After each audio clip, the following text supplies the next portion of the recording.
The Utah Jazz ran into the hottest team in the NBA tonight. It was more than they could handle. A 30-6 run by the Knicks blows them out. We'll talk about it coming up on POSTCAST. You are Locked On Jazz, your daily podcast on the Utah Jazz. Part of the Locked On Podcast Network, your team every day.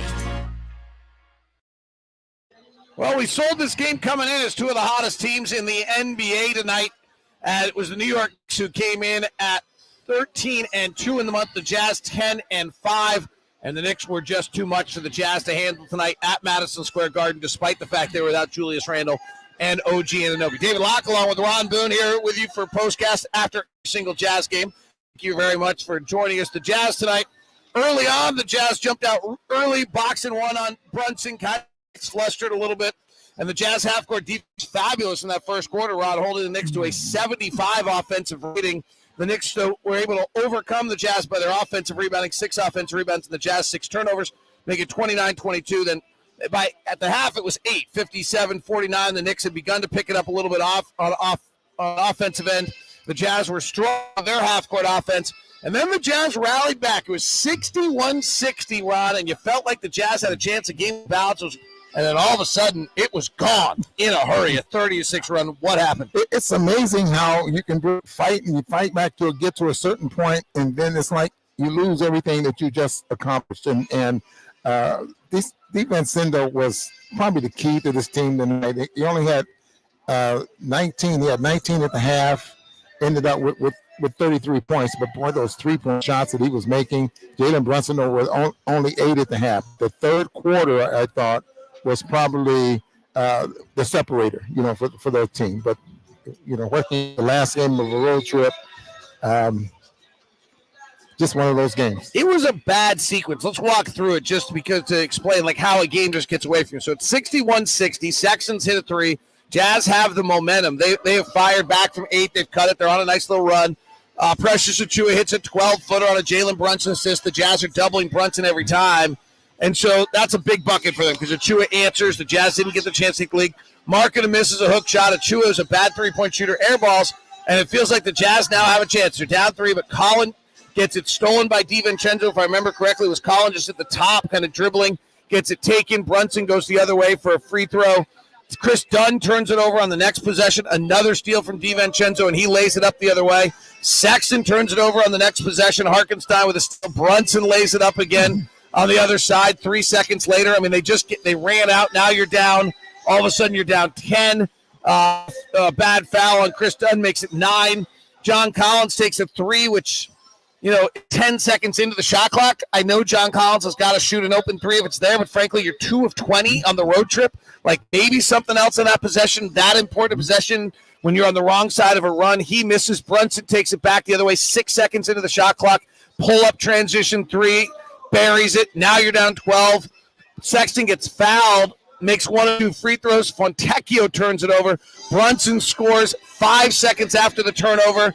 Then Fontecchio, by the time it's 74-61, and really it keeps going. But the key thing there is, Ron, is those turnovers all led to baskets within 5 or 6 seconds, and the Knicks just kept the pressure on and putting it on the Jazz. And what little momentum you did have, especially on the last game of a road trip, and you don't know if you're tired, your legs maybe tired, that jump shot is maybe just a little bit short. That little momentum that you just was able to accomplish, that destroys you right there. Those turnovers and especially when they're making threes on the other end of the floor. So from a Jazz standpoint, Ron, I think if you leave this road trip, you're 2-4 on the trip. I think you saw that you're just, if we're just being really honest, you're just not at the level of the top teams in the NBA. The New Orleans Pelicans and the New York Knicks are in the upper top 10 teams in the NBA. The Knicks are better than that. They're the hottest team in the league. They were just better than we were. Yeah, better. And, you get to the point, David, when you're trying to show how good you are in the NBA, and then you run across a team like this and okay, we're a little short of being one of the elite teams in the NBA, but the teams that we've beaten, that tells us where we are in the middle of the pack. Let me play like devil's advocate for a second here. They're without Julius Randle. They're without Mitchell Robinson. They're without OG Anunoby. They're missing 3 of 5 starters tonight. Should they still have blown us out? Probably not. If it was not the last game of a road trip, a 12-day trip, probably not. But you just have to think, man, that this those legs get tired. I mean, look at Marketing. I mean, he's probably as consistent as anyone on this team. And, it's the last day of a trip. Don't forget that. Yeah, no, there's no question. Yeah. And the Jazz, unfortunately, the road trip's going to end a little sour. They get tomorrow off and then get ready for the Philadelphia 76ers back at home. That's an 8 o'clock start. That's a radio-only broadcast, by the way, just to remind everybody on that. Dante DiVincenzo was brilliant tonight. 33 points, 9 of 15 from 3. Someone asked me about the Jazz, Ron, if I could add anything to the team. That's what I would add to the team. We don't have someone who can, maybe other than Lowry, but Lowry's always got to be doing so many other things, who can go get 15 threes off and make 9 of them in a game. We don't have that guy. Yet. Yeah, right. They're trying to build a team. I mean, if you want to look at a model of a team, you look at what the Knicks have done. They bring in Jalen. DiVincenzo was probably getting about 20, 22 minutes a ball game. A very good player. Probably could start and play more minutes on another team. Now he gets a chance to get the floor because Randall's not playing, and then trade to get OG, and now all of a sudden, he's a star. But I totally agree with you. We do not have that player yet. So Keyonte George has probably been the highlight of both the last 2 games with his fourth quarter aggressiveness. Will Hardy said pregame, I'd like him to do that before the fourth quarter, which is understandable. What have you seen out of Keyonte that gives you positive vibes in these last 2 fourth quarters when he has been much more aggressive? He finished with 15 tonight. I like he's being aggressive. He's not just settling for jump shots. He's putting the ball on the floor and trying to drive to the basket, use both hands. I like that part of him on the offensive end. Playing against better teams and better players, we want to see him do that, and we'll get a chance to see what level he's at. Now, defensively, I think he really needs to get stronger and probably concentrate a little bit harder on defending guys. Lack of personal knowledge has been pretty glaring here as we've gone east, and he's seeing teams he doesn't see very often. And what you have in college, a lot of times on the weak side of the floor, you relax, and I think he might have a little bit of that in him right now, relaxing on the weak side of the floor, and you get beat, and it's hard to recover. We have a weird statistical contrast going on between 2 players, Ron. Simone Fontecchio, I mean, he's a better three-point shooter than Jordan is, and that's the first part. But he is one of the 5 best three-point shooters in the NBA on the road. Jordan, who's fine, he's not a great three-point shooter, but he's not a 22% three-point shooter. Jordan's shooting 21% on the road from 3. Simone's shooting about 46% on the road from 3. And Simone did it again tonight. 4 of 8, 14 points. Super solid game. JC, unfortunately, did it again tonight. 1 of 5 from 3. Just not specifically, what is it that some guys play well on the road and other guys don't? Jordan just hasn't found a groove on the road this year. Simone, who actually I would think would be the one who would struggle on the road because it's all new, it's all foreign, seems to be the one who's really thriving on the road this year. Yeah, that's I think you could talk to a coach, and he probably can give you a good answer there as well. I mean, and for a long time, David, that's been the case with some players. Better players in their own arena than they are on the road, or I don't know if it's preparation, confidence, or what, but that's something that I think is puzzling, to a lot of coaches, and it just happens to some players. I think right now Jordan Clarkson is struggling. I mean, he's pressing because he's trying to play off the dribble more so than when he had that little stretch going. The thing we don't know, I think people forget about Jordan, is underneath Mr. Cool and all this kind of chameleon personality where he can vibe with everyone, and he's just this great guy on the road. I had a bunch of conversations with him on the road. He's wildly competitive, and he does get down on himself.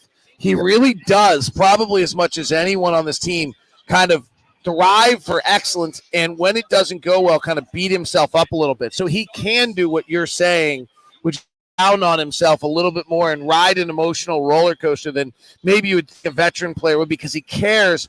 Even though he just seems like he's such a cool guy, he cares so passionately about playing well that I do think it wears on him a little bit. Yeah, probably more so than just if we want to use the two here, Colin Sexton and Jordan Clarkson. Yeah. There's a comparison right there. Ignorance is bliss a little bit for Colin Sexton. Is a great line. Like, I don't think that's probably not fair entirely to say he's ignorant in that sense, but I think sometimes Colin is ignorant to his like a mistake, and it allows him to just keep going. Ignorance is bliss is a phrase. I am not calling Colin Sexton ignorant. It's a great phrase that I think is a very true one in life that I wish often I could apply to myself.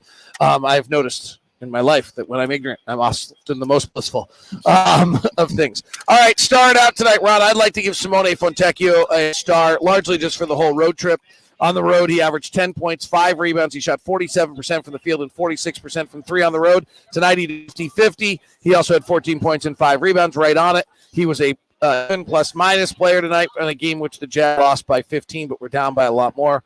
So I would like to go Simone Fontecchio with a star tonight. I'll go with that, especially since you're saying on this road trip. Yeah, because 5 for 10 tonight. He ended up playing 29 minutes, and the other player I'm struggling with because I want to see something positive in a quarter that means something here, and so I don't think we have one of those guys tonight. So Keyonte with his second straight fourth quarter in a blowout, you'd rather not double up the star on that. Like, that's not something we need.